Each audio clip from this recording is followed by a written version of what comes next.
Noong nakaraan nga, may nagpadala kay Liam ng pang Jollibee or pang cheat day niya. Pero bago nga muna nagpadaan si Liam dito sa Jollibee, nagyaya muna nga itong si Liam na magsimba muna daw kami at magpe-pray siya. At dahil gabi na nga ito at wala nang misa, dito na nga dumiretso sila Daddy C at nagtirik na nga lang sila ng kandila.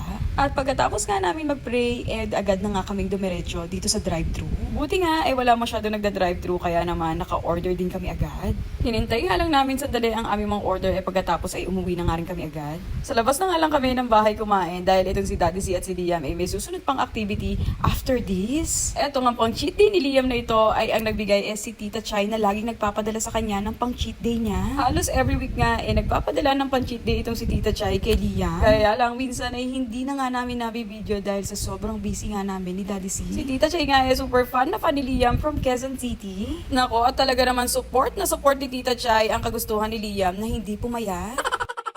Sa totoo nga lang, kung dati one-piece chicken lang ang ino-order nito ni Liam, ngayon upgraded na siya. Two-piece chicken na siya ngayon. Every time nga na-order kami sa fast food, ay hinahayaan nga namin si Liam ang umorder para sa kanya. At ang lagi ngang ino-order nito ni Liam rice, chicken, fries at burger. At yun nga sa totoo lang kinakain niya po talaga lahat. Kaya naman minsan kami ni Daddy C mina-mind game na nga lang namin itong si Liam. Minsan nga pag hindi nakatingin si Liam inuunti-unti namin bawasan ni Daddy C yung kanyang pagkain. Kaya lang, minsan sa sobrang wais talaga ni Liam pagdating sa pagkain, alam niya kapag ka nababawasan yung pagkain niya. Iko-correct ko nga pala ang sinabi ko kanina na si Tita Chai po pala ay from Taguig. Anyway, thank you Tita Chai! At maraming salamat po sa lahat ng mga nanonood. God bless you all. Love, Don Liam and family. Bye!